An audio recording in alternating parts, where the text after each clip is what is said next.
W's. The only way is the right way, I might say. Nobody doing it better, y'all some lightweights. Malik Wright, up all day and all night, pushing all the buttons up to something till it's alright. He looking at it from all sides and angles, got a stripes on his body like he played for the Bengals. Oh man, there's no one discussing it. They came, they stayed, they either did it or done it. Man, I love it, cause all they ever do is win. So kick back, relax, the team WSN.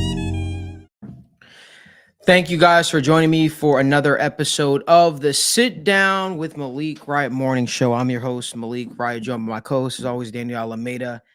Before we jump into everything that there is to talk about, make sure you guys do us a huge favor. Give this video a like, subscribe to the channel, and turn on post notifications so you guys don't miss when we go live or when we upload content from the TWSN studios.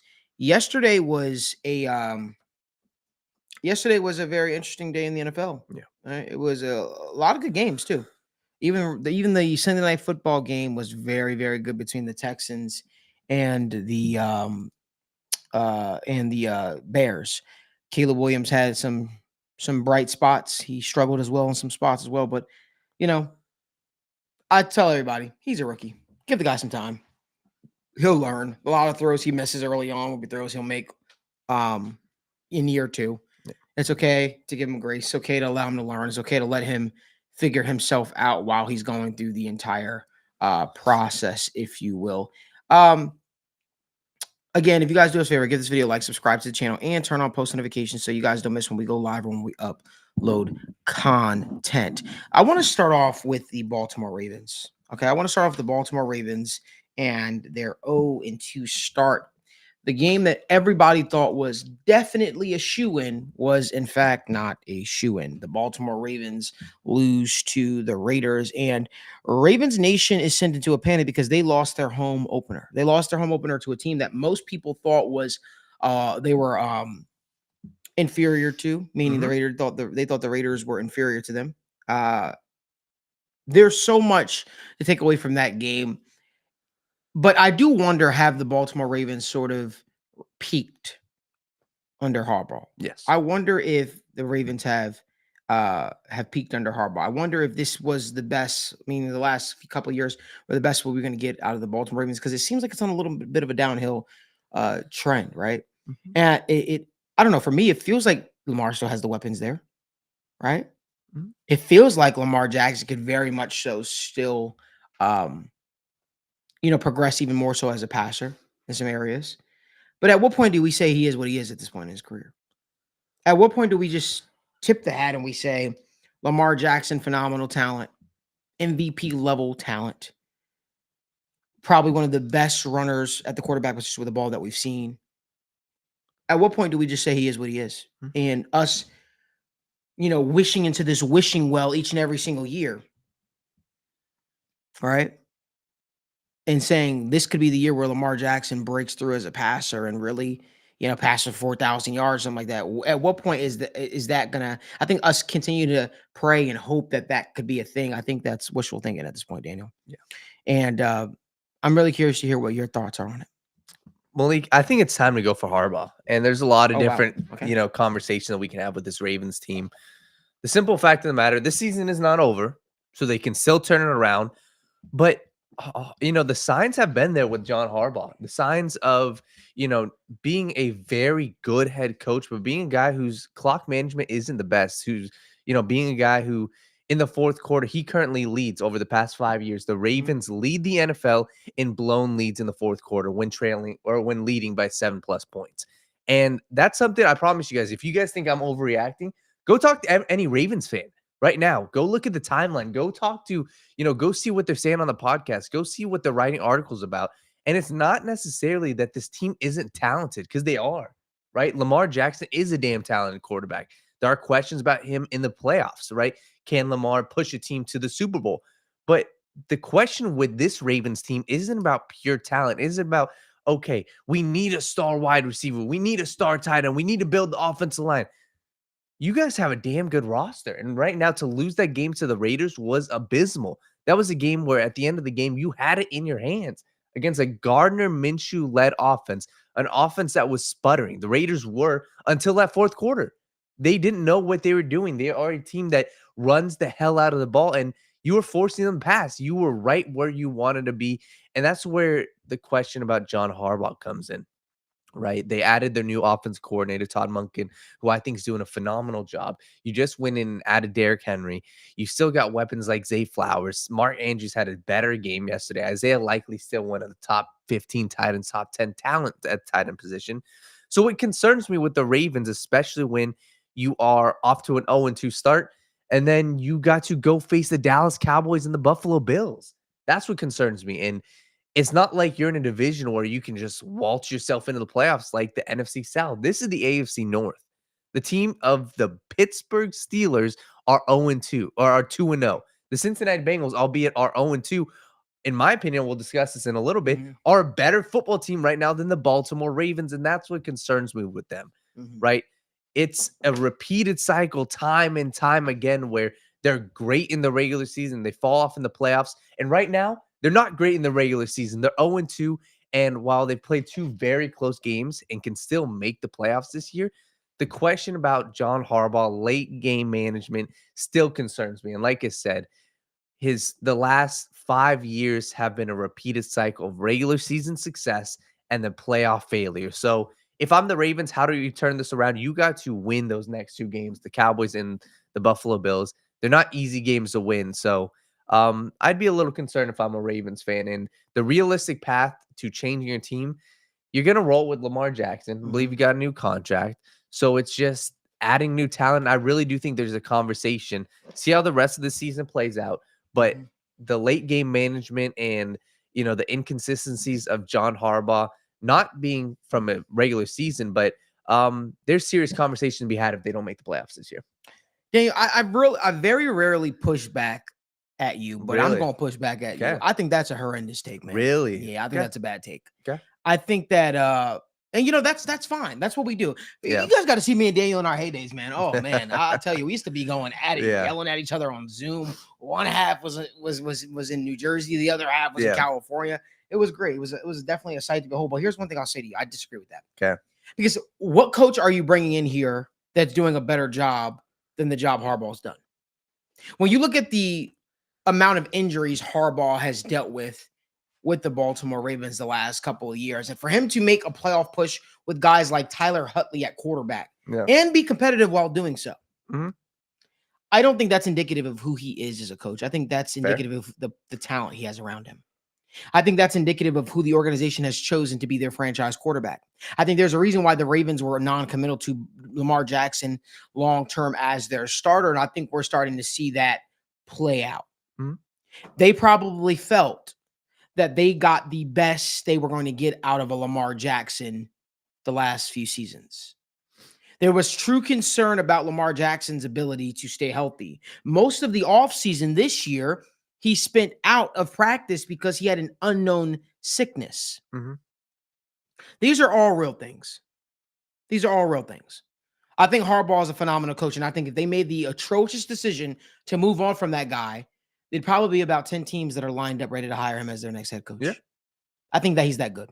I think he's the real deal. I think the Harbaugh brothers are 2 of the better coaches in the modern day era of football. I think his brother Jim is one of the best. Yeah.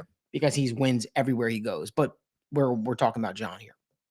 I think that's a little bit of an unfair assessment to him. And I think at some point we have to have I think at some point we have to have the conversation regarding Lamar Jackson. Now, here's the thing. They've already committed dollars to him.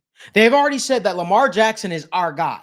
They already signed that guy to a long-term extension. And now guess what? Unfortunately, they're tied at the hip. So when we do discuss the long-term projection of a guy like John Harbaugh on the Ravens, unfortunately, because the organization made their bed when they signed Lamar Jackson long-term, while I think your take is egregious, personally, because I feel like you were unfairly going at Harbaugh a little bit there. No. I do share the sentiment that maybe, just maybe, he could find himself in a little bit of a hot water because he is the head coach and he is tied to this quarterback. Yeah. But make no mistake about it. If it came down between Harbaugh or Lamar Jackson, this is probably one of the few times where I'd side with the coach, to be honest with you, long term. Really? Yeah, I don't think you're winning with Lamar Jackson. They've given Lamar Jackson everything he needs to succeed. And that's the elephant in the room people don't want to talk about. When people talk about Lamar Jackson, they say, well, he's got 2 MVPs. Okay, that's cool. That's cool. How many playoff wins he got? How many deep runs has his team made? Are we talking about regular season awards, or are we talking about actually fostering a competitive roster that can go deep into the playoffs? That's where the conversation starts and ends with me. I don't give a damn about MVPs. You can have all the MVPs in the world. Does you having MVPs absolve you from criticism? And I think that's where it's a little bit skewed. That's where the conversation should be with a guy like Lamar Jackson. Not, hey, Lamar Jackson has 2 MVPs. Lamar Jackson is a phenomenal player. All those things are true. But the results, this is a results-driven business. This is a results-driven business. Yeah. And what has he done to show forth that, hey, listen, I could take this Ravens team over the hump? He hasn't shown that. I'm ready to have that discussion. I'm ready to have that conversation. I'm ready to have it. Other people might not be ready to have it. He could hide behind the trophies all he wants. This is a results-driven business, though. The Ravens have done everything in their power to make life easier for that guy. So much talent from a receiver standpoint, from a tight end standpoint, offensive line standpoint, top defense standpoint. What more do you need? We talk about other quarterbacks around the league. We talk about guys like Joe Burrow. We talk about guys like Patrick Mahomes. What more does that guy need? And before people say, because guess what? There's the greatest thing I love about having a talk show, right? Being an African-American, people say, oh, well, you're just saying that because he's black. Newsflash, so am I. I root for that guy. I want to see that guy do well. If he succeeds, guess what? More people that look like him could potentially succeed and make it in this business, so on and so forth. But this ain't about that. You got to call a spade. And at some point, you got to look at it and you say, listen, Lamar Jackson is what he is. He's a competitive quarterback. He's a tough quarterback. He's a fantastic athlete. But is he a guy that I believe, if I was heading up a franchise, could take my team over the top? No. And that's because you have durability concerns. Yeah. You have the ceiling as a passer, which people will fight you tooth and nail and say, hey, you're wrong. That guy's going to break when? How long has he been in the league? I was at Lamar Jackson's first start in the NFL, live and in person. Phenomenal player. Great player. Is what he is, though. And I think that's fair to say. What else you got to say, Danny, about that? Yeah, I think it's fair to say about Lamar Jackson, but what I keep pointing to is I think the same conversation can be had about John Harbaugh, right? And the reason why I say that is I look at many different times. First off, talk about success. This dude has had serious regular season success, but he hasn't touched the Super Bowl in 12 years. And I think it's the conversation that we have, right, with a guy like a Mike Tomlin. Mike Tomlin has been consistent, super elite in the regular season. And my concern with Harbaugh is the fact, like I said, I think Lamar Jackson, I'm with you. I don't think Lamar Jackson is of the upper echelon of the top 5, top 3, where we can say, I'm confident that dude can make a Super Bowl. Can I just say one thing real quick? Yeah. You brought up Mike Tomlin. Yeah. You do know Mike Tomlin won a Super Bowl off of a roster he did not construct. Yeah. That was Bill Cowher's roster that he took over. Yeah. And he won. But he didn't win that Super Bowl. He did. No. That was not his roster he constructed. He inherited someone. He inherited a goddamn great coach's team and won a championship off of that. Let's not listen. I am impressed with the fact that the Pittsburgh Steelers in the year 2024 have pinned their ears back and have continued to foster, winning teams, I would say, or above average teams by simply playing defense, running the football, and having subpar receiver help as of recently. But that guy had how much talent with him with the Antonio Brown, Martavis Bryant, the Killer B era, did nothing with it. If you ask me, he should have been gone a long time ago. That's just me. Tomlin should have been gone a long time ago. That's completely different. At least the roster Harbaugh constructed, he constructed. And he won a championship off of that roster, and he won a championship with Joe Flacco and helped Joe Flacco to one of the best off seasons we've ever seen. Yeah. The only probably off season quarterback I would think could rival the off season Joe Flacco had when he absolutely played out of his mind and elite was Nick Foles. Yeah. And he beat your GOAT in the Super Bowl. Yeah. Just being honest. Listen, Yeah. the fact is, I'm not, listen, if the Pittsburgh Steelers go, finish close to 500 or whatever it is this year, and they don't do anything with it, at some point we got to have that conversation about Tomlin. And again, he's a phenomenal coach. He'll probably go on a good leader of men. He'll probably do great. But I don't think Harbaugh and him should be compared. I don't think Harbaugh and him should be compared. I think he's taking his team a lot further. How many playoff wins have the Steelers had since in the last 12 years? They've had a decent amount. How many? Let's look it up. Jimmy, can you look that up for me? How many wins have the Pittsburgh Steelers done in the last 12 years? Listen, I just don't listen. But I think, and we can look at that stat, but I think the one biggest issue with that is look at the last 5 years, the quarterback. And I think that's where Lamar Jackson. That's your fault, though. Like that's the organization's fault. No, that's his fault as the head coach. You know how much autonomy he has in that building? Yeah. Listen, people didn't like when I said it. And again, I'm sorry, I'm going to talk my stuff real quick. And this ain't at you. This is just listen. I said it before. Yeah. Kenny Pickett was only drafted to the Pittsburgh Steelers because he was from Pitt, because that was a fan favorite draftee. Yep. That's what that was about. You could not look at me and tell me that you saw franchise quarterback with Kenny Pickett. Yep. Mm-hmm. And probably our most viewed video in a short form, three playoff wins in the last 12 years. Abysmal. Yep. You can't look at me.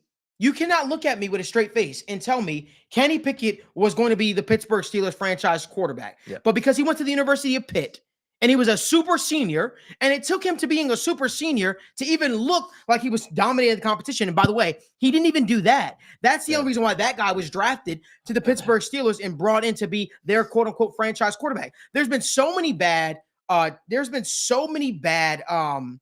signings or draftees from a Mike Tomlin-led Pittsburgh Steelers. How many draft picks have not worked out for them? There are so many that you could look at. So again, I'll just push back on that notion just a little bit because I just think that Harbaugh has drafted phenomenal. I think Harbaugh and Ozzie Newsome, and then Eric DaCosta, I think they've drafted phenomenal. I think that they've attacked free agency the ways that you want to see a team attack free agencies. I think that they've been competitive. I think that they've won. I think that they've won division crowns. I think they've done all the things you could ask of them. I think the only thing when you look at the Baltimore Ravens in totality, the same thing that helps them is the same thing that hurts them, which is their quarterback and who they have at the quarterback position. Yeah. You said it yourself.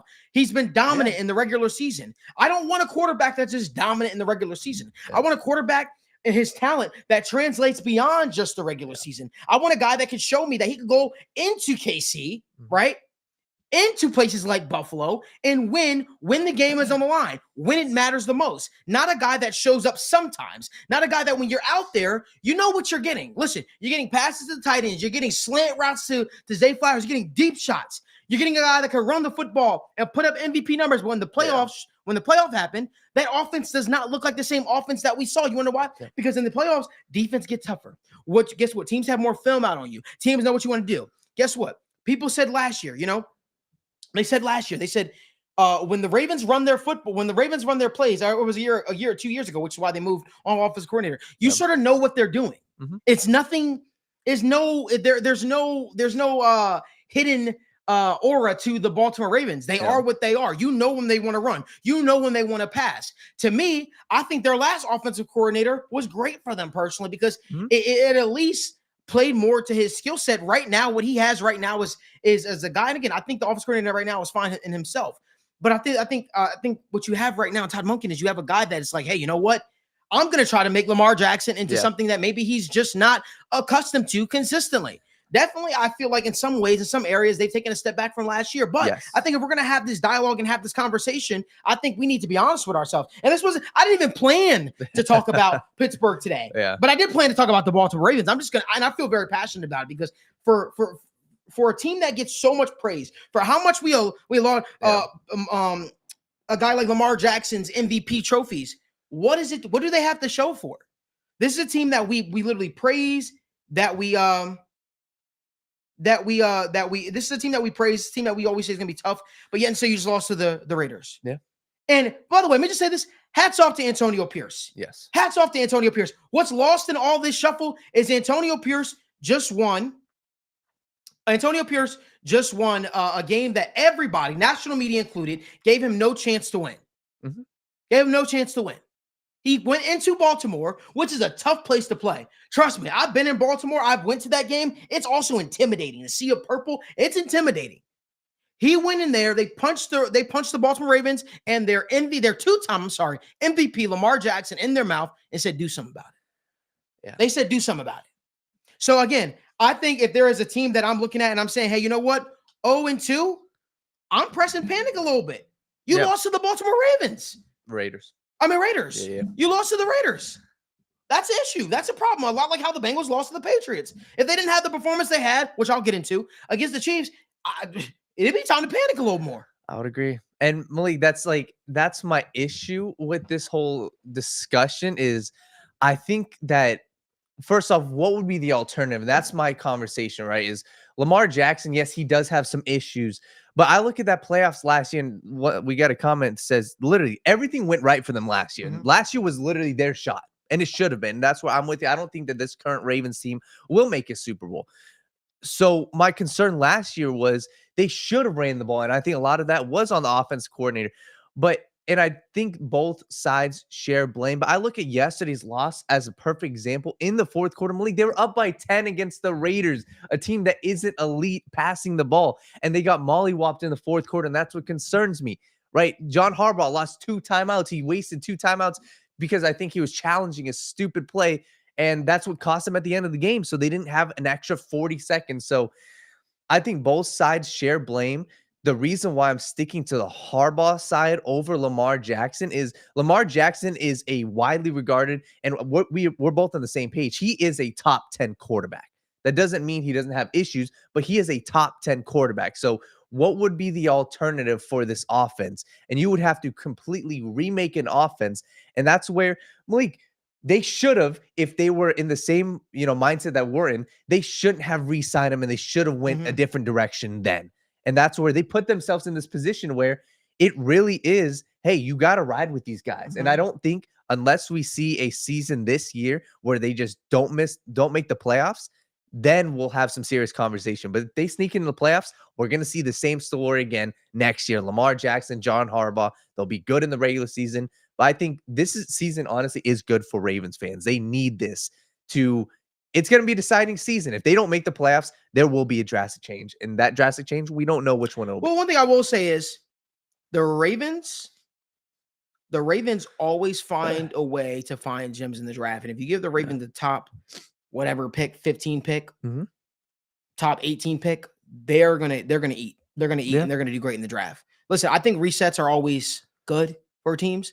I just think that when we look at, and you brought up a good point. You said, what is the alternative? I really don't think there is an alternative. Unless if you trade Lamar, you could, that's the one thing I will say, you could get a haul for Lamar. Yeah. I mean, you could. But no. But let me ask you this. Yeah. What does the league think about that guy? That guy sat out there and basically the Ravens said, negotiate your own contract with teams, essentially. You're allowed to go out there and see. That's why they had him on a restricted tender or whatever it was. You're allowed to go out there and see what you can get. The Falcons flirted with the idea a little bit. We thought other teams might flirt with the idea a little bit. They didn't, right? The league knew that guy was available. Yeah. And nobody went after the MVP at the time. Now he's a 2-time MVP. Maybe it'll change. I have no idea, but he's only getting older. And unfortunately, with Lamar Jackson's play style, right? With Lamar Jackson's play style, you have to look at it and you say, okay, maybe people view him as breaking down a little bit. Yeah. Maybe the league feels like they got the best that they were going to get of a guy like Lamar Jackson. And again, I don't mean to beat up on the guy, but I just think it's time to have an honest conversation. Because I do think that the Ravens kind of made their bet when they signed him to a long-term extension. I don't think that there's any getting out of that, if you ask me. Just my thoughts. If you guys could do us a huge favor, give this video a like, subscribe to the YouTube channel. We have over 100 people watching us this morning. We appreciate that you guys are spending your morning with the TWSN crew for the Sit Down with Malik Wright morning show. We appreciate you guys. We're going to get into it. We're going to get into it. Dada D, I don't agree with you though, man. He said, nah, y'all talking a little too crazy now. Lamar is elite. The coaching is trash. I disagree. It's not trash. I disagree. I listen, Lamar Jackson is an elite talent. And I think what's missed in that entire conversation is this isn't an attack on Lamar Jackson. This is me just saying he is what he is. The best that we've seen of Lamar Jackson, I believe, is behind him, not in my honest opinion. And again, maybe it's just in this system, maybe it's just with this Baltimore Ravens team, but I don't think that guy is breaking down any doors. I don't think that trading him is a realistic scenario because I just don't think, number one, I don't know if teams would be out there like, hey, you know what? I don't know if teams are gonna be out there saying, hey, you know what, we want to trade for that guy. We want to commit big money to him. But what I will say is I just think that there have been some critical roster or mismanagement errors by this coaching staff, by this management team that has sort of crippled this team a little bit. Yeah. And I think Lamar Jackson is a guy that if he's going to win in big time situations and finally break through, he needs to have a really, really competitive roster around him. I don't think that's one of those shot in the dark type of things. It's just my thoughts. Want to keep the conversation rolling. Let's talk about our NFL Week 2 takeaways. Yeah. I want to hear some of your NFL Week 2 takeaways, Daniel. I want to get and I want to get into some of these Week 2 takeaways of some teams that we thought. First thing I'll start off and I'll say this: Texans are the real. You have a deal. Texans are going to be a really, really good team. CJ Stroud looked really, really good yesterday. All right. I think Joe Mixon is, doing amazing things over in Houston. Obviously, it sucked to see him go out with that ankle injury, and it seemed like it hampered him a little bit throughout the way. But the Texans, like they're the real deal. Some more Week 2 takeaways. I think I'm ready to call it. I think that maybe I'll do a little bit of reverse psychology here. I think that the Panthers are bad. I think the Panthers are bad. That was some putrid football we saw played yesterday. Bryce Young, his confidence seems to be shot. Doesn't seem to be a guy that believes in himself. Still holding out hope for him, but doesn't look too good to me. Daniel Jones, Brian Dable, that matchup, again, I feel a little bad for Brian Dable because he was kind of tied with that guy when he took over that job. He didn't get a chance to sort of restart. He basically was brought in with the notion that Daniel Jones was going to be the guy. That sucks. That really, really sucks for a guy like Brian Dable. I feel for him. I feel for him so bad because that guy in all likelihood might lose his job. Yeah. He might lose his job because of Daniel Jones' inept play at the quarterback position. And it sucks because I don't think they had any business losing to the Commanders yesterday, especially a putrid Commander secondary like that. To also see Malik Neighbors kind of get nicked up at that point. That was tough. That was a tough watch. The Buccaneers. The Buccaneers are competitive. It feels like they finally found their guy in Baker Mayfield. I thought people thought I was crazy a couple years ago when I said they were going to win the division, and they won the division. This is a guy in Baker Mayfield that seems to feel like he has been embraced by Tampa, and he seems to be very, very. He seems to be feel right at home with the Tampa Bay Buccaneers, and they're putting out a competitive roster. Doesn't it feel like the Tampa Bay Buccaneers have had the same exact roster, except for the quarterback, for like the last 15 years? It feels like it's the same players for the Buccaneers. Like it's the same faces that we're talking about years ago are still there. Mike Evans, Chris Godwin. I'm just like, damn. Yeah. Like you guys are old. Defense, and their defense is still Vita Vea. I mean, like their defense is still. But shout out to the Buccaneers. Buccaneers look really good to me. Without Antoine Winfield Jr. Antoine Winfield Jr., they beat the Detroit Lions. By the way, let me just say this. I was not that high on the Detroit Lions to begin with. Yeah. A lot of people came in with a lot of offseason hype about the Detroit Lions, but I just felt like the quarterback play was always going to be something that kind of held them back at points. He had struggled yesterday. And he struggled yesterday. That last play where he threw behind the sticks for that fourth down, I said, oh, that's Jared Goff. And, I think it's one of those situations where I think that Jared Goff is a quarterback. He needs the perfect situation around him. He needs everything to be perfect. He needs everything to go right before he hits his stride and before he really hits his groove at the quarterback position. And I look at it and I say, this is a Lions team that we're going to look at and we're going to say, hey, very talented, very good, could potentially put together a championship-esque type roster, right? Yep. But I just think that at some point, the quarterback position is something that's going to hold you back if you don't have all your ducks in a row. What are some things that impressed you week 2 in the NFL? Well, let me just say this. Or concerned you? Yeah, Baker Mayfield, I think, and first off, props to him. Good for him, right? just 2 years ago, the dude was playing in Los Angeles as a backup quarterback. And now he's got a big time contract and the dude is a franchise quarterback. And I think there's a real world where this dude could push into the top 10 quarterbacks in the NFL. The dude is ultra confident. So I'm with you. They're the one team, they surprised the hell out of me. I think there's a couple others, obviously. We have to have the Trevor Lawrence conversation at some point. Also, this whole Jaguars team, their secondary got dogged by Deshaun Watson. Deshaun Watson actually looked like a competent quarter yesterday. Can I ask you a question, though, Yep. seriously? Yep. Before you continue on that, because I do want to hear where you're going with that. What do you think the issue is with, like, do you think that you buy into that sentiment that there's something wrong in Cleveland? Like, why do quarterbacks perform so poorly in Cleveland? No, I'm not taking a shot right now. I'm genuinely asking. Like, it's going to sound that way, but I promise you I'm not. Why do quarterbacks perform so poorly in Cleveland and then leave and then look like completely different? Baker Mayfield does not look like the same quarterback we saw in Cleveland. He's playing with confidence. He's playing with, is it the surrounding? Is it the lifestyle? What do you think it is? Like, I'm genuinely asking. Like, Deshaun Watson, we were just talking a week ago about maybe benching that guy for DTR. Like, what do you think it is? Why do you think quarterbacks go to Cleveland and it just doesn't work out? Like, that needs to be studied. Yeah. Like, I'm serious. I'm not going to be honest. I was nervous as hell when Deshaun Watson went to Cleveland. I said, holy hell, because if that guy that showed up with Houston is the guy that shows up in Cleveland, damn, this division about to be on fire. Like, and it just hasn't been that. I thought they were getting a major upgrade. So for me, it's like, I don't know what's going on in Cleveland or why quarterbacks don't do well. I really need to hear that. Daniel, what are your thoughts? To be honest, I think, and you're right, that is a fascinating discussion to have. I don't know, because there have been quarterbacks that have had some success. You look at last year, obviously Joe Flacco took him in the playoffs. I do think a lot of it probably has to do with the hype that these guys have coming in, and it can't just be a one player thing because it's happened time and time again. Obviously, each case is different, but you look at Johnny Manziel, then you look at Baker Mayfield, now you look at Deshaun Watson, and it happened to, so many different quarterbacks. They drafted many different quarterbacks before, and it's been the same exact conversation.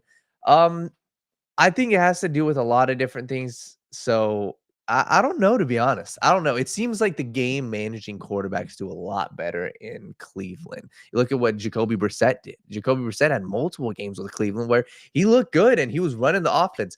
And it's not a head coach thing because the head coach has been different time and time again. Do you remember when Brian Hoyer was the quarterback for the Cleveland Browns and he was winning with them? Yeah. I was like, what the hell is going on here? But they literally have that, like, you ever saw that jacket where it's like, not even a jacket, it's like a shrine basically of all the quarterbacks that Cleveland's had in the last 10 years. And it's insane. Is it the ownership? I mean, the ownership changed. Haslam had bought the team a little bit ago. It doesn't matter who the owner is or what the situation looks like. Yeah. The Browns just, I don't know, the quarterback, they get subpar play. And I feel for the Browns fans because they when they traded for a guy like Deshaun Watson, they thought they were getting a top 5, top 7 type quarterback. Yeah. And it's been anything but that. I don't know. Very interesting. But they do tend to go, and this isn't a shot at those guys, but all three of those guys had personalities and had things like that. A lot of different outside circumstances with all three of the quarterbacks. But I think Baker Mayfield is the one guy where you can really point and say, this dude wasn't good with the Browns, and then he is potentially a franchise quarterback. So I don't know, to be honest. That definitely can be its own piece. And if we really do a deep dive into that, because that needs to be studied. Like I'm gonna hit my guy Flemlo Raps. Yeah. And ask him, can he do like that's my good friend. I'm gonna ask him, like, yo, can you do like a study as to why quarterbacks don't do well in Cleveland? Like, that needs to be studied. We need to figure that out. Because I feel like the Browns have a really good defense. Yep. But keeping it on the week 2 takeaways. What do you think about them Cowboys? How about them Cowboys? Let's talk about them. Cowboys absolutely sputtered. So I love the tweet that I saw yesterday. Somebody said either the Saints are the best team that we've ever seen, or the Cowboys are just putrid, and we just didn't think that. Listen, here's my thought. Like, obviously, when I was just a fan in the NFL, you approach things a lot more emotionally, I would say. But covering the NFL now, you realize weird stuff happens. Weird shit happens in the league. It's gonna happen. Like teams are gonna lose to teams they have no business losing to. A team could look like a world beater one week and then absolutely can't score a point the next week. Can't even make it past to the red zone the following week. These things happen, right? It happens on a regular basis. But I don't know what to make of the Cowboys right now. And again, part of us having this conversation is to have that conversation. Like, do you think the Dallas Cowboys are? Do you think the Dallas Cowboys are frauds? Do you think the Dallas Cowboys are we going to see more of this throughout the weeks leading up to the throughout the remainder of the regular season? Do you think this was just the Saints? Maybe we should talk about the Saints a little bit more. Like, what do you think this is? I think it's the Cowboys are who we think they were. And what I mean by that is they're a fine team, but heading into this year, at least I think we were on the same page with this. I didn't expect them to win the division. I didn't expect anything more than 10 wins. They're a good team, but they lost their defensive coordinator. They have a star defensive end in Micah Parsons. And I think week 1 gave a lot of people false confidence with this Cowboys team. They went out and they destroyed a Browns team that was a complete shit show in week 1. And in week 2, Dak Prescott is fine. He's good. CeeDee Lamb is an exceptional wide receiver. But besides that, what else you got? You don't have a running game established. Your offensive line has taken a step down. And your outside receivers really is just Brandon Cooks, who's 39 years old. Obviously joking there. But besides that, Jake Ferguson is hurt. What else you really have? It's Dak Prescott and CeeDee Lamb. And Dak Prescott, once again, is a fine quarterback, but he is not a quarterback that is going to raise the talent of players to an exceptional level. He is a game managing-esque quarterback. He is a quarterback that's on the borderline of the top 10. He is not a superstar quarterback. So when you go down by 14 points early in the first half because your defense finally isn't carrying you, your defense isn't the one that's going out there punching the other team in the mouth, and your offense has to go respond, they don't.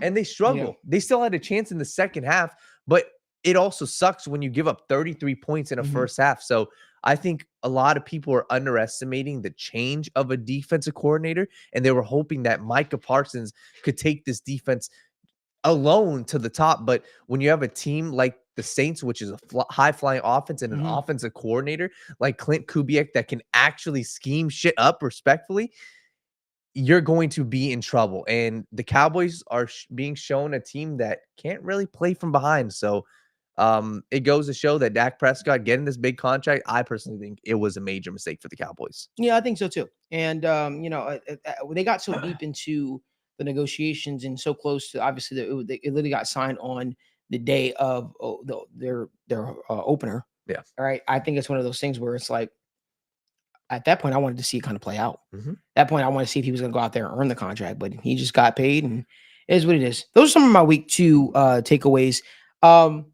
There's some more individualized player stuff I could talk about. Like, I got to talk about the Bengals. We got to talk about the Bengals, right? One thing I will say before I jump into the X and O's, because we talked about it a little bit yesterday. Mike Gesicki is who I thought he was. Mike Gesicki is who I thought he was. And I was so happy for that guy to finally have a big game. I think he's going to continue to have big games as he gets more acclimated to that Bengals offense. I thought the Bengals looked like themselves again. I think the Bengals are going to be a problem in the AFC for the remainder of the season. Again, I think it's about staying within yourself, right? I think it's about making sure that you don't beat yourselves. Chiefs were the better team yesterday, right? When it mattered most. Yep. They were the better team yesterday when it mattered most. And those are the kind of games that either make or break you. And I think that for me watching that game, in the way that I watch it from a coach's perspective, I thought there was a lot of good to take away from that game. There were still some questionable personnel situations that I really have a hard time coming to grips with. There was some critical, coaching. Like we always talk about, coaches, right? In the NFL, we talk about, okay, is this guy a good coach? Is that guy a good coach? Is his play calling good from a defense or offensive schematic standpoint? But we never talk about the critical moments. A huge part of coaching is I forgot the terminology exactly to use, but I used to use it all the time. I don't want to butcher it, but game management. I don't know. no, it's your basically it's your critical moments as a coach. There's a specific terminology used for it, and I used to always use it, so I don't know why. Decision making. No, but I think that's where it starts and ends for me with Zach Taylor. Sometimes it feels like it feels like, for instance, like there was a point where you could have went for 2. They didn't go for 2, right? Tried to go for kicking the field goal, whatever the case may be, missed it. It's those type of things, and it's like, okay, would you rather? At the end of the day, you got the same exact result, right? Even if they were to go down there and kick a field goal, you would have been down. There's a lot that is involved that, for me, well, I like Zach Taylor. Him and I had a great conversation at the combine, which I always reference. Great guy, great dude. But when I look at it, I think that sometimes it leaves a lot to be desired. I think the coaching effort leaves a lot to be desired. And sometimes I do find myself wondering if there was a different person calling plays, could things look a little differently for the Bengals? And what I see now is I feel like there's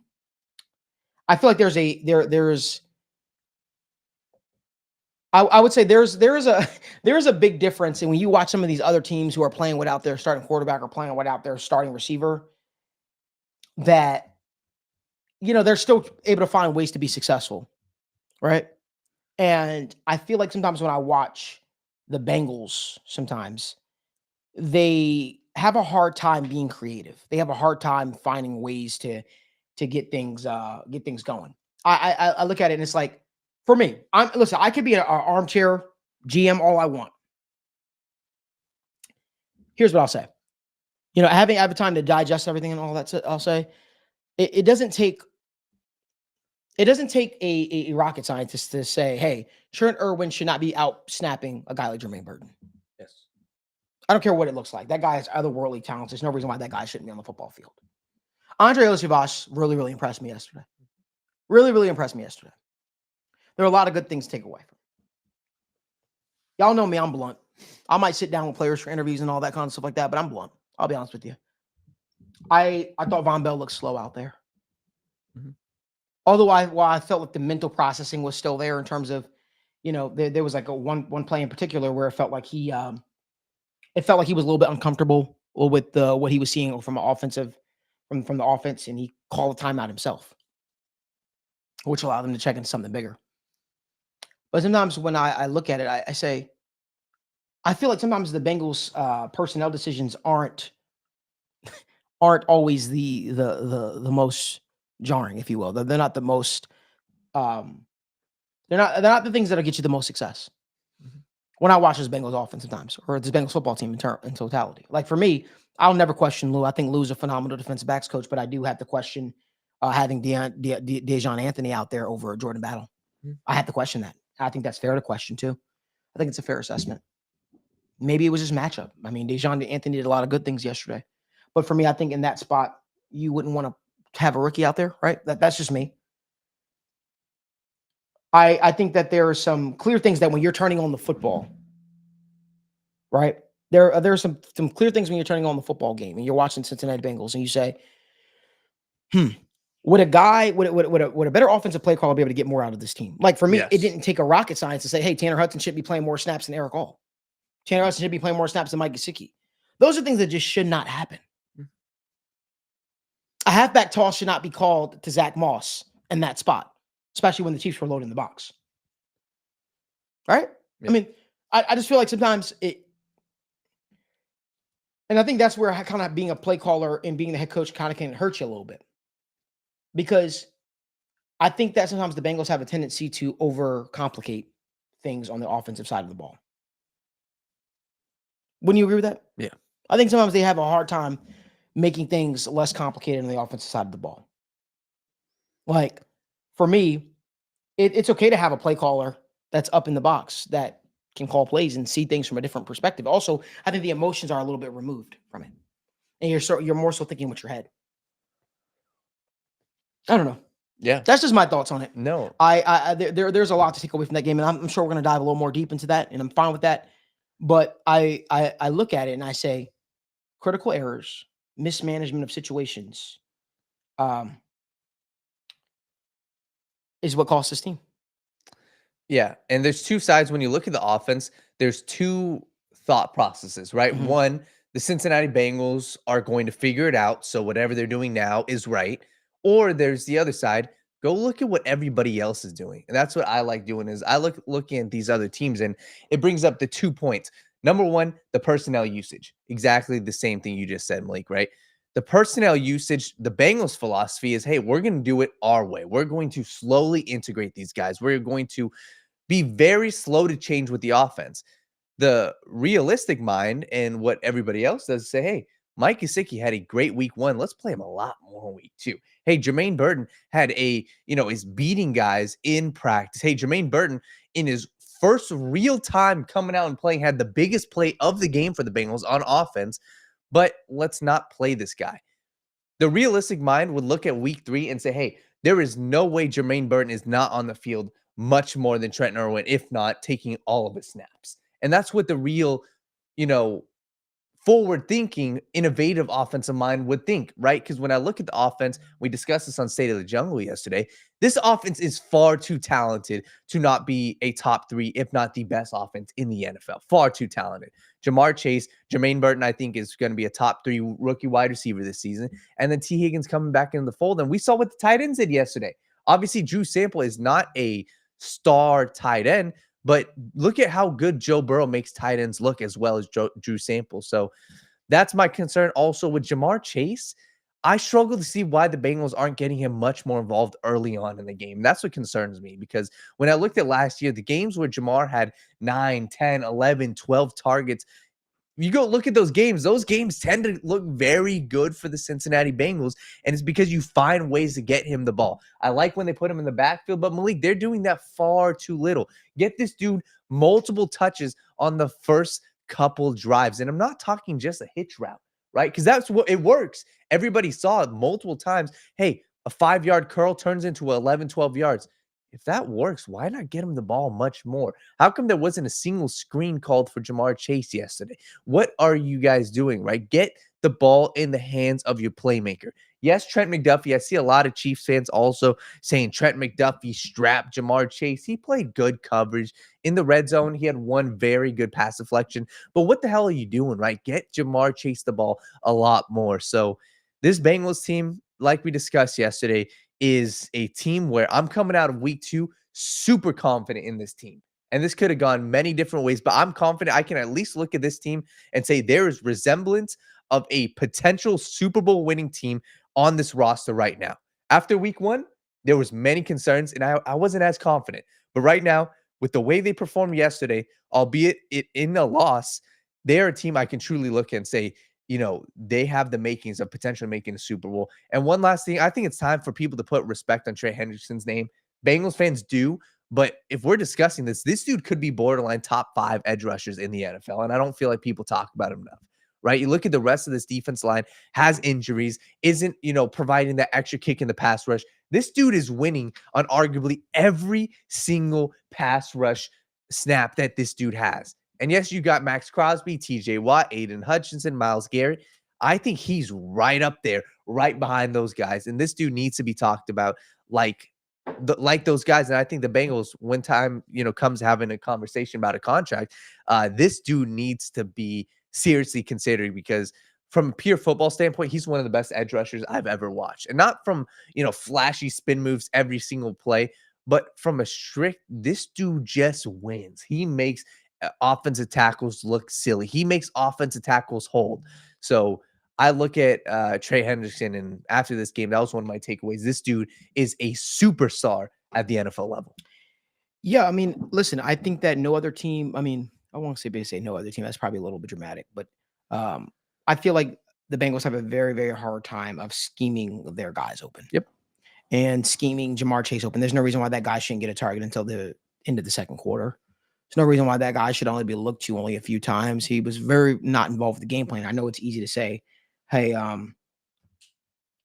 but I know it's easy to say, hey, let that guy's covered, or that guy, you have double coverage on that guy, so on and so forth, right? It's easy to say that. But how many times have we seen Jamar Chase just absolutely destroy that defensive back room? I'm sorry, the Chiefs defense. I love Trent McDuffie. He's a great player, by the way.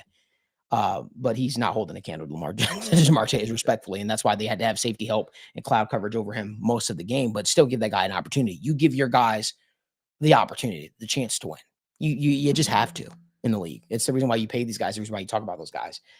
There's so much more that I kind of want to get into regarding that game that goes beyond just obviously the coaching standpoint. I love the involvement of the tight ends. It feels like if teams are going to give you that versus letting a Jamar Chase beat them, you take that all day. Yep. Love to see the involvement of their guys. Love to see the involvement of Eric All. Love to see the involvement of Mike Gesicki. Love to see Drew Sample he produced. He did what he was supposed to do. Love to see that involvement. Want to see Chase Brown involved a little more early. To me, I think it's very clear that Chase Brown is probably the more effective back out of him and Zach Moss. He has his visions a lot better. He sees the field a lot better. Zach Moss to me is a little bit of an upgrade over Samaje Perine, better in pass blocking than a guy like Chase Brown. But I think all in all, that's what you're getting out of a Zach Moss. I just think that some of the personnel decision making was kind of very intriguing to me. I think if you went to the run game a little bit earlier and you were a little more committed, like to me, that second down, why are you not running the ball there? Yeah. Right. Why are you trying to put yourself in that third and long situation? To me, it's like never don't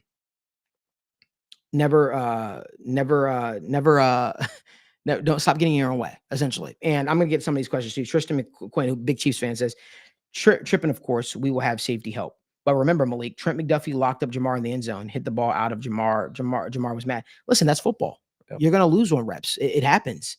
We've seen Jamar Chase cook Trent McDuffie. We've seen Jamar Chase cook the last cornerback that was there. It happens. You're going to win reps. You're going to lose reps. That's the great thing about great players, which is why these teams are always so fired up to go up against each other, which is why these teams are always ready to go. Regardless of what I think, a guy with a mic, and you guys think, the fans and the whole 9 yards, these teams have a lot of respect for each other. Mm-hmm. These teams have a lot of respect for each other. These teams don't view it like, oh, we're just head and shoulders better than them, or can't hold a candle. I mean, you look at all of the Chiefs-Bengals games, and this has become a rivalry. Let's just call it what it is. It is. The Bengals have been, I think with Joe Burrow playing and Mahomes playing, the Bengals are 4-2 against the Chiefs at this point. Without them playing, it's a little closer. It's 4-3, right? Because they lost Jake Browning. Jake Browning led Bengals lost them last year. But when you look at it, these teams are always ready to go, and they always play up to their absolute best against each other. It happens. I love the fact that the Chiefs fans are, watching us live and talk. I love this. Like, this is what this show is about. It's about a community, not just Bengals, it's about everybody talking about things. I think these are two of the best teams in the National Football League. I think these are two of the best teams in the National Football League. That's why you look at the point discrepancy between these two. Every time they face each other, it's never a touchdown. It's always 3 points, 4 points. It's always that close. This game was a point. Mm-hmm. This game was a point. Like, understand how awesome it is to have this matchup. I feel like we're getting some instant classics, man. I don't know. I think that when I look at these two teams, man, I'm happy every time I see the Bengals and Chiefs play each other, because you're getting good football. I'm going to get to the Chase point. Mm-hmm. I'm going to get to the Jamar Chase point. I saw Sean Brennan said, Malik, I'm upset because you're not going in on Chase the way So again, if you guys don't know me, I tell like it is. I have no personal relationships to keep and stuff like that. It is my job to be new media, to discuss these things and have this open dialogue and discuss things and say things that if I think things are being handled crappily, I'll say it. I'll get into those things. But I want Dan to touch on those things before I say what I need to say. Yeah, I think what you said, and the whole point is, these games are instant classics. And I think that both Chiefs fans and Bengals fans, this was the game I think that the outside team and the outside noise needed to see to reaffirm that this Bengals team is still here. And I think that's what a lot of people were failing to see, right? A lot of people were still lost. It has been a year and a half since the Bengals played the Chiefs in the playoffs and, the AFC Championship. And that's where I think a lot of the outside noise was penciling this Bengals team as a fall-off, was penciling Joe Burrow as regressing. And this was the game that kind of put everybody else, and even Bengals fans, helped reaffirm, holy shit, we're still here, right? Because there were a lot of Bengals fans and a lot of people that said that this team is done, that this team is on a downward trend. No, this team is still here. And if you don't think that, go look at this past game. Go rewatch this game time and time again. This game was a classic. And when you look at the Bengals versus Chiefs, one of the conversations that we had was the Bengals looked like the better team. And I truly believe that they were yesterday. They lost, but they still look like the better team. And when we talk about Patrick Mahomes being made to look normal, the dude almost threw 3 interceptions. His third interception was called back because of a PI on the opposite side. So if we look at Patrick Mahomes as the greatest quarterback in the NFL, the dude threw 3 interceptions against the Bengals. So what does that say about their defense? Right. And then one of the plays that isn't being talked about enough, but really turned this game was the Joe Burrow fumble. Right. You look at the Bengals lost this game themselves. And I look at that Joe Burrow fumble as they were in the driver's seat for most of this game.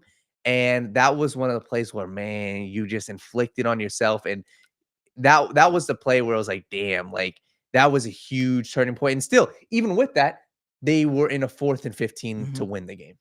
Here's what I'll say. I don't want to disparage Mahomes too much or say this. I'll just say it was a very good game, hard-fought game. It was a good game. It was a good game. I want to focus more on the Bengals right now, though. And here's what I'll say. I see someone saying, got to pay Chase. His frustration is boiling over to the field and costing this team. I disagree. Here's what I'll say about that. I think that to understand Jamar Chase's frustration, you have to understand the situation in its totality. The Bengals approached him saying they were going to give him an extension, not the other way around. That's what happened. When that extension did not materialize, that's when you saw him holding in and not practicing and not wanting to injure himself and making sure he secured that deal. There were some things from a contractual standpoint, guarantees, right, that he wanted to be insured about. Those things didn't take place. But it was Jamar Chase's team who cut off the negotiation contract talks with the Bengals, even though the Bengals don't necessarily negotiate throughout the during the regular season. But it was his team that basically said, hey, listen, this is the deadline. Let's get this done, or we're gonna table this until next season. I also want to remind everybody, Jamar Chase is under contract for the next 2 years for the Bengals. He's under contract for the next 2 years with the Bengals, right? So to understand that is to understand why, a lot of people are making more of the situation than what it actually is. Even if you wanted to, the Bengals would probably franchise tag him for the next 2 years, even after these next 2 years are up, which he's literally under contract for, due to having another year in his deal and the 5th-year option. So let's deal in the world of reality here. Look, Jamar Chase is getting paid handsomely and he's under contract. Next year, he's going to pay so much money because that's what happens when you pick up a player's 5th-year option. Which brings us to my next point. I don't think Jamar Chase's quote-unquote frustration has anything to do with contract. I think it has to do with the lack of looks in this offense and how very pedestrian the offense looked. Any great receiver like Jamar Chase, you see what Justin Jefferson is getting over in Minnesota and how he's getting majority of the target shares and how he's constantly getting the ball in his hands. It would frustrate you. It would annoy you. It would piss you off because it's like, why can't we do these things? In the beginning, it was like, you know what? Zach, great coach, Zach this, that, Zach that, because he's a player's coach. He's willing to listen, willing to adapt. But when teams start to no longer let you play backyard football and you actually have to scheme things up, well, those players that used to rave about you and say all the right things, right? It's a situation in which, okay, all right, you're no longer essentially what I thought you may have been, basically. You're I almost feel like you're holding us back in some regards. And they're not going to come out right and say it. And, I think where Joe Burrow's frustration came in from is because it felt like Jamar Chase lost his wits. It felt like Jamar Chase allowed the whole situation with the referee, what was ever said, what was said. I think he let that kind of get into his head. I think he let that get into his head. And at the end of the day, I think that if you're any player, right, and you're a great player, you view yourself as absolutely one of the best, you're going to be annoyed when you're not put into a position where you feel like you're being put into a position to succeed. And I feel like that's where Jamar Chase was coming from. That's just my thought process. Regardless, there's no excuses being taken place. I'm not making any excuses for him. How he acted at the end of the game was atrocious. It was abysmal. That's not how you can act. That's not okay. That costs your team in the long run. You have to keep your emotions in check, no matter what your name is, what your status is.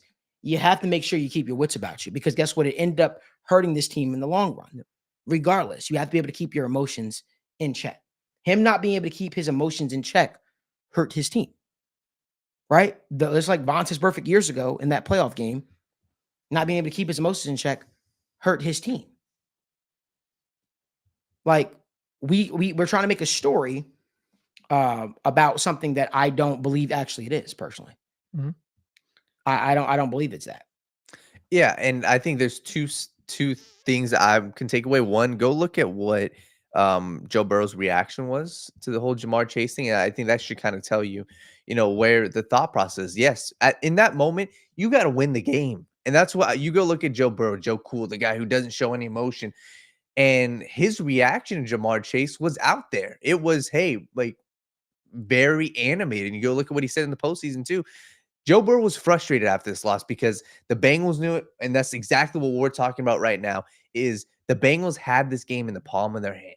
Joe Burrow knew it, and that's what makes this loss so frustrating. And when you talk about the whole Jamar Chase thing, I think you're right. He was just frustrated. Overall, I think you can tell there's so much going on with Jamar Chase, and him getting tackled. Yes, it probably maybe was a hip drop tackle, but the end of the day, if you're getting the ball and you're only going 5 yards and you get tackled like that. By the way, I just want to be clarified. That wasn't even a hip drop tackle. Okay. It wasn't a hip drop tackle. Yeah. Jamar Chase felt it wasn't. And again, real time speed, you probably felt it was, especially when he did the turn thing and he went down. Because even at first I thought maybe from the angle when you're watching it on television, it looked like his helmet was getting pulled. But then you actually slowed it down. It's like, that's not what, that was pretty clean. But again, I just think that there was some frustration there with being involved in the game plan a lot earlier, as much as he liked it to be. So I want to make sure we clarified this. McDuffie did nothing wrong. Yeah, that was a textbook tackle. He did what he was supposed to do. It wasn't even like the force didn't even seem to, whatever the case may be. But emotions are high in the game and all the kind of stuff like that. And I think it was a situation where he wanted his coach, his quarterback, to have his back after he had already responded emotionally to the officiating. You can't do that in that game. It's a critical moment in the game. And it can't happen. Completely. And that's where, once again, is frustration. I mean, when you look at that point, he had 4 receptions for 30-something yards.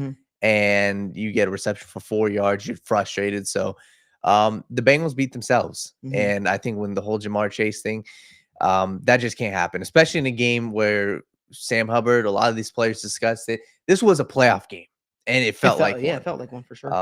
So overall, I think I don't know. And obviously coming off a loss, I still am smiling because that game was, hey, you're you look like the meme where the guy's like, well, I'm still smiling, and then it's like a smiley face, and it's like, oh, in the back. That's how you look like. No. He said, I'm still smiling. Yeah, I honestly am. I like, this is the initial 15 minutes and 30 minutes after the game was pain, but it's week 2, and yes, they're 0-2, but this is a completely different, at least, thought process. To be clear, I mean, just to be honest with you, you're not fighting for, what you're fighting for in week 2 against such a team that's as great as the Kansas City Chiefs are.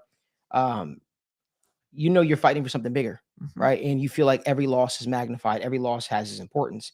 And I think it's one of those situations in which you look at it and you're like, man, you really let that one slip away, because that could be the future 1 seed if both teams go on a run or whatever the case may be. If this team winds up going on a run. So you felt like that loss was so pivotal, so critical. But I think this is a good teaching moment. I think that this loss was a good teaching moment to keep your wits about you and realize, even if you're even if you got the game in hand and you control the game like the Bengals basically did in its entirety, you have to be able to be disciplined enough and mature enough to close this thing out. It's 4 quarters for a reason. Game isn't won in the second quarter, third quarter, or even in the fourth quarter. It's won at the end of the game. And I think that's something that's so important.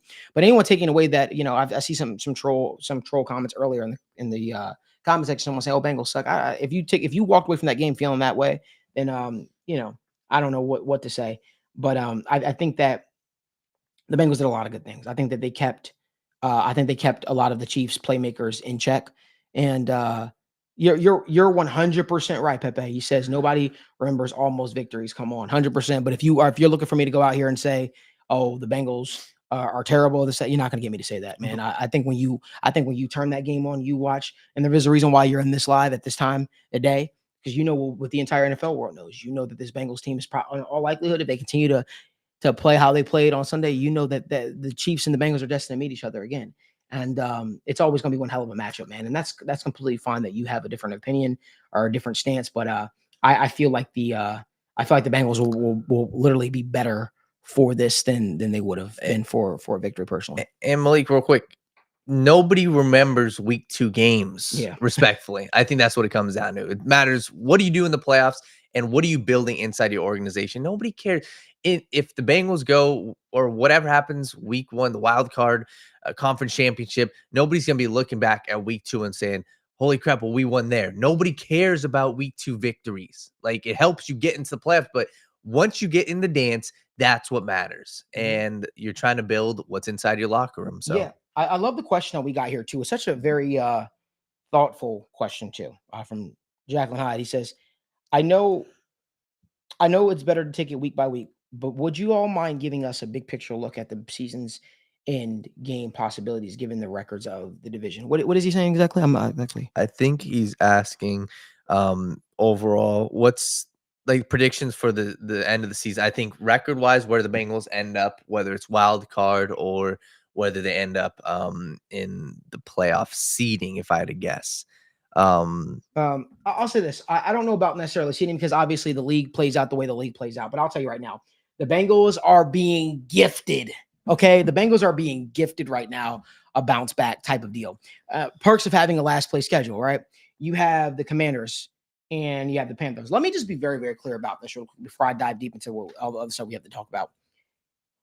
These two teams, Commanders, I'll say, should not be looked at as a rollover game at all for the Bengals.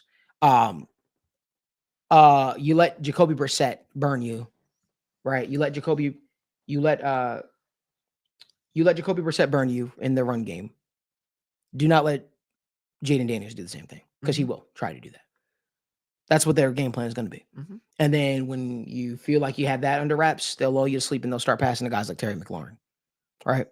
Like that's something that just can't happen. You have to make sure you mind your P's, mind your Q's, and they're going to be tested. Let's call it what it is. They're going to be tested, right? Because when you look at it, okay, offensively speaking, you feel like you can match pretty well, especially that defensive backroom. You feel very, very good about what this Bengals team could do. But what about that Bengals interior defensive line? Yeah. What about Brian Robinson? What is he going to do? This is a match made for the Commanders. The Commanders probably feel like they can really, really exploit the run game. And that's what they're going to look to do. They saw Isaiah Pacheco do well. They saw Ramondre Stevenson do well. Austin Eckler, Brian Robinson, if you want props galore, you want something to look at, those guys are going to look to feast, especially with the Bengals banged up in the interior defensive line room. Very curious to see if Chris Jenkins back, McKinley Jackson back. Very curious to see those guys. And if I was the Bengals, I'd be looking to move Sam Hubbard in a little more, try to create some extended pressure from the interior, and then probably look to move Joseph Asai. Like I personally think that the Commanders. I feel like the Commanders will try to exploit some things. I'm not gonna just overlook the Commanders. It's not what I'm gonna do. But Panthers are a team that don't be their get right game, right? Please. So you want to outlook. I think the Bengals can be 2-0 after these next 2 weeks. I really believe that. I think they're rounding into form. I think they're going to be a lot better. Ravens game is always going to be a tough game. That's going to be Ravens versus Bengals, right? That's going to be a tough game through and through. Division game. Then you follow that up against the Giants. Listen, you've got some games that you can take advantage of here. If you go on a little bit of a streak here, you feel very, very good about heading into that Cleveland Browns game. But again, they've got to stay within themselves and they've got to play their game. They've got to be the team that we know them to be. Also, reminder, this is all without T. Higgins. Yeah. Right? This is all without T. Higgins right now as well. So again, I think just I think staying within yourself and taking it game by game, literally, and not looking ahead. You can't look past the Commanders. You can't look past the Panthers. I don't care how bad the Panthers are playing. That's how good teams get upset. So keep it within yourself. Keep playing your game. That's just my thoughts. If you guys do us a favor, give this video a like, subscribe to the YouTube channel, and turn on post notifications so you guys don't miss when we go live or when we upload content. We're live every single morning, except for Wednesday morning, because Wednesday we have State of the Jungle at 7 p.m., all presented by the Right Way Sports Network. Let me go to our next topic because I want to make sure that we jump into that. Sean O'Malley lost.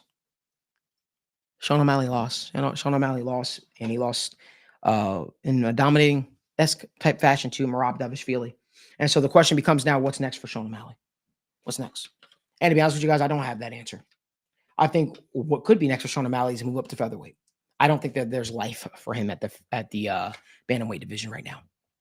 I think it's probably in his best interest to probably move forward and probably try to seek a fight with Ilia Topuria after Ilia dismantles a Max Holloway. That's just my thoughts. That's my 2 cents. But I think the overall performance of Sean O'Malley was lackluster. It seemed like he was so worried about the takedown of Merab Dvalishvili. I feel like he was worried about what Merab was going to try and do to him. And it allowed him, it really hurt him. It made him, he basically froze Sean. He made Sean into a mirror of himself. But I don't really see life or reasoning for Sean O'Malley to stay at the bantamweight division. I think he should move up, and I think he can get I think he can get a fight with Ilia Topuria. I believe that wholeheartedly. Daniel, is there anything else you want to touch on when it comes to Sean O'Malley real quickly before we move on to Mr. McGregor? Yeah, I think it's a fascinating conversation with Sean because he does have a lot of options. And I do think that the featherweight move would be interesting. I just don't know I just don't know if they would give him a title shot right away. They would, because Ilia would call for that shot. 1, 2, Yeah. It's a fight that they were already potentially discussing after if Sean was to win. Yeah. I think it just makes all the sense in the world personally, because this is a fight where it's a lot of heat behind these guys. Yeah. It's a fight that would get a lot of asses and seats. The UFC would be literally, because what are you going to do with Ilia after this? You're going to put Diego Lopez versus Ilia? No, they're not going to do that right away. They're going to do a guy that has true star value. If Ilia Topuria goes out there and dismantles Max Holloway, you can do Ilia versus Sean. Hell, you know what you do with Diego? You say, Alexander Volkanovski, we want to see if this guy's the real deal. Yep. Let's make the next fight Diego Lopez versus who? Alexander Volkanovski. Matter of fact, we'll do you one better. Let's make that the co-main event on the same card as Sean versus Ilia Topuria. Here's the thing. If Ilia wins, we do Volk versus Ilia too. Yeah. If Sean wins, you do, Sean versus Diego, Sean versus what do you call it? Sean versus Volkanovski. There's so many different things you can do with that fight. I think it's very, very intriguing. I'm no matchmaker, but I'm matchmaking right here, and I think it makes a lot of sense. No, I agree with you, and I think just looking at the bandwidth, if there's anything else, I do agree, and I think that's the hard part is Umar's most likely going to get this next title shot, and that's going to be tough pickings for Sean O'Malley. I think there are some interesting ones. The people I would say would be like Corey Sandhagen's still there, so I think Sandhagen. But what does it do though? But it's not what it does necessarily. I just if it's not featherweight, what is it? What do you mean? If he doesn't move up, if he that's what I'm saying. Featherweight makes the most sense. It's the most logical option. There's no need for him to fight at bantamweight because does he deserve and what will he? And that's why I think I'm having trouble with. And here's the beautiful thing about deserve in the UFC. If you've known anything, it's not about what you deserve. Yeah, you're seeing Stipe Miocic getting a title shot against John Jones after not fighting for not winning a fight in almost 3 years. Yeah, it's not about what you deserve. It's about, listen, UFC will always try to put asses in seats. It's the reason why Conor McGregor, no matter what, is always one fight win away from a title shot, because it's about the star power. It's about putting ass in seats. UFC, a large part of the business is entertainment. Yeah. And so if they could try to go out there and find a way to put more asses in seats, that is what they're going to do. Yeah. They're not looking, they don't care about rankings and stuff like that. That's not what it's about. Umar Nurmagomedov is the next in line for the title shot. Yes. Right? Yes. Umar is a worse night matchup for Sean than Merab was. Yes. No matter which way we like it, Sean's pathway to the title does not look too good at the bantamweight division. Yeah. Ilia will call Sean's name. I promise you he will. Just like he called Paddy Pimblett's name. Not because it makes sense, but because it makes sense for him. And it's a personal vendetta. And guess what? It's easy to sell. Sean lost to a wrestler. Yeah. You ain't got to worry about Ilia wrestling you. Yeah. I mean, you should, by the way. But you're gonna get your what do you sell for the fan base on?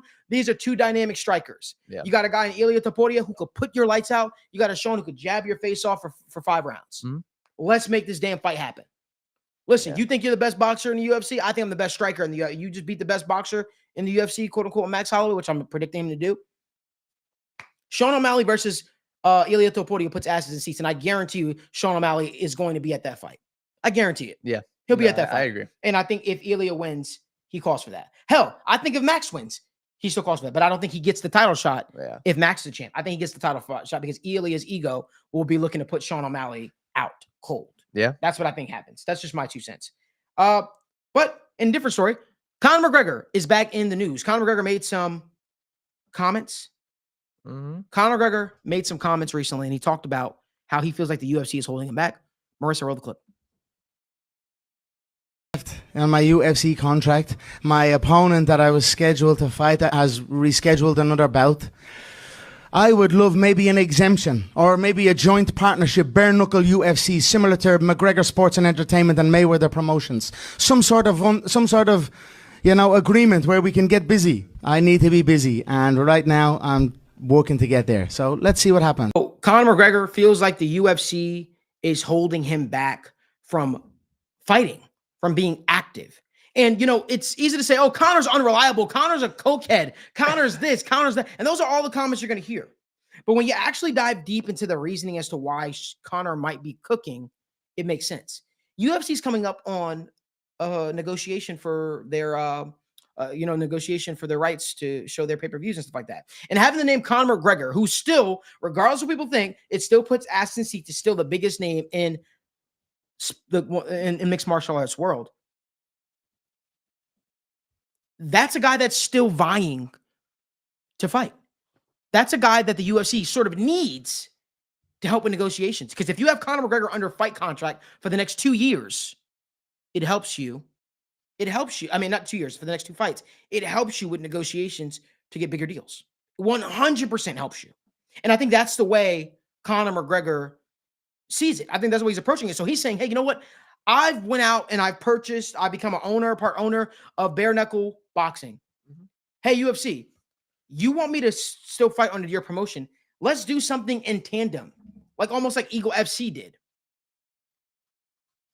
Like, when I look at it, I think that there's a reason as to why, right? I think there's a reason as to why the UFC doesn't have Conor being active, and I can agree with that standpoint.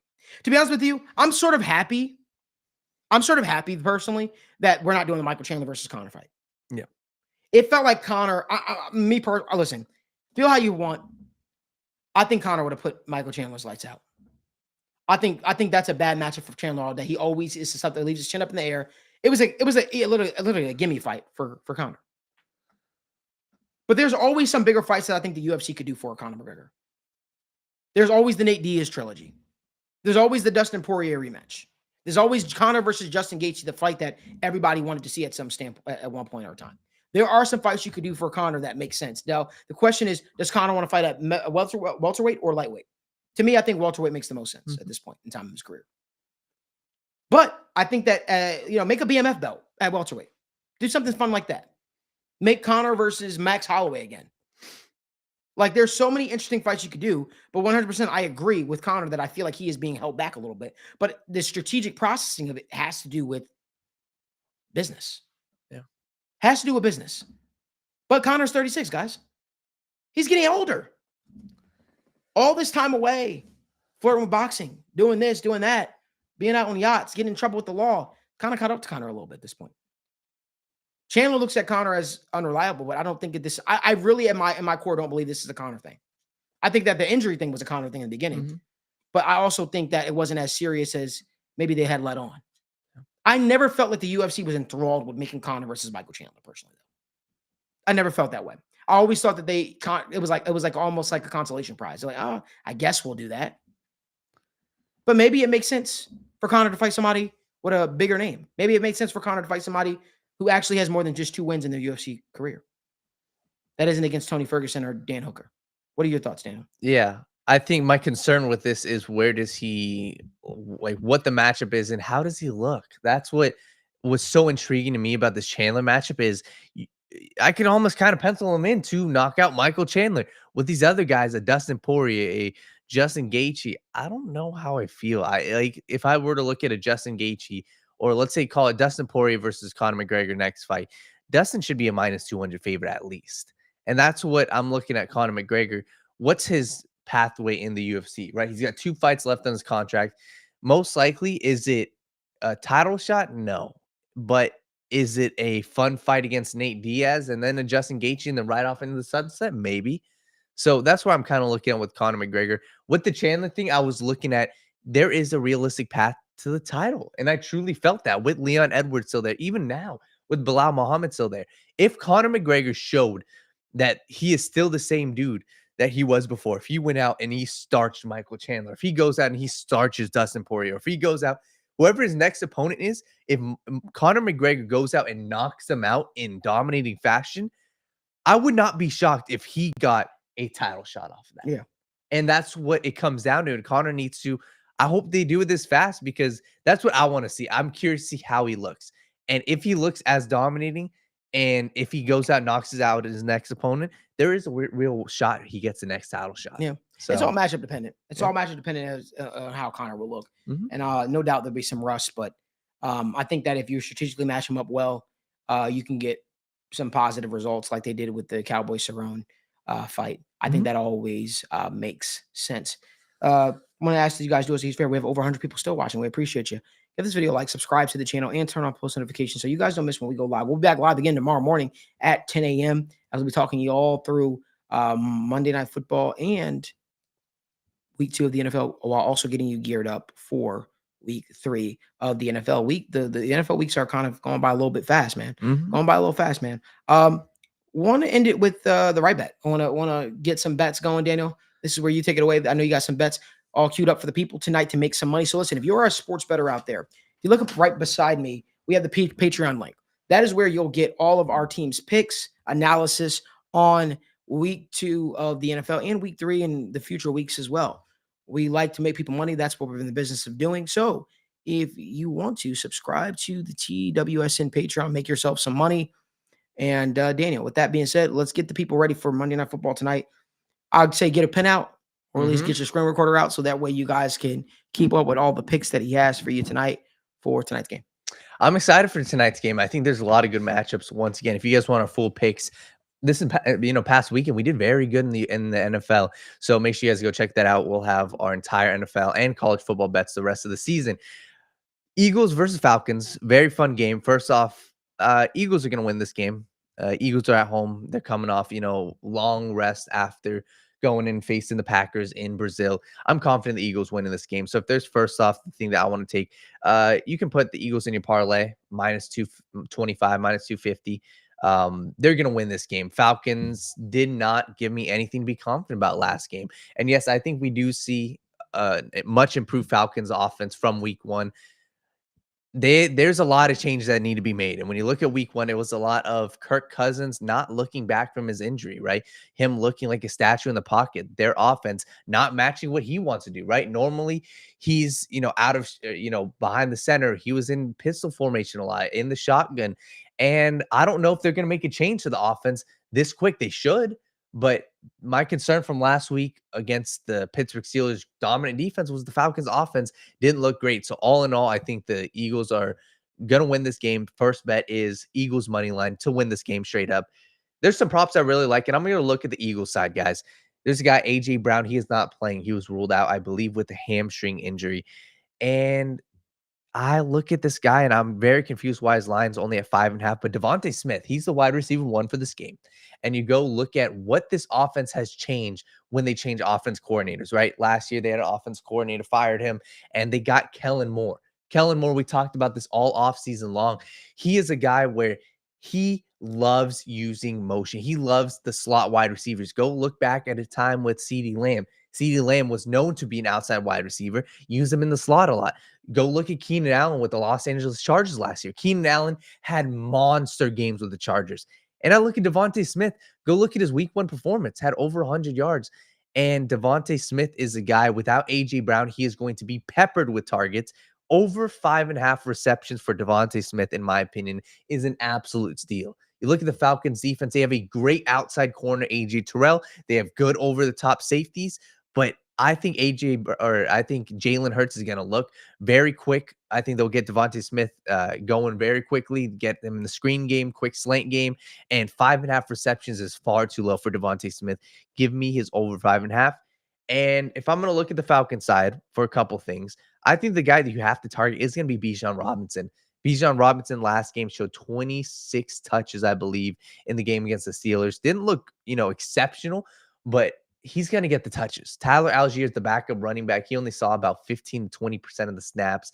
And I think we see a huge Bijan Robinson game. I would be looking at him to go over his receiving yards. I think in the rushing game, they're going to use him a lot, but go look at what, the Packers did last game against the Philadelphia Eagles. They used, the running backs. Josh Jacobs, I believe, had 25 to 30 receiving yards.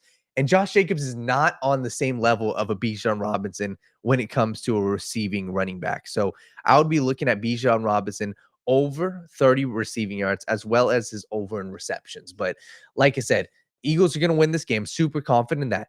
Devontae Smith is going to have a masterclass. I would also look at Devontae Smith. You could sprinkle, and this is something I like doing. I like his over 5.5 receptions, but I also like him to get 100+ receiving yards as a straight bet, as a little sprinkle. That's plus 240. So if you go throw $25 on that, you make about $75 off of that. So Devontae Smith, I think we see a huge game off of him.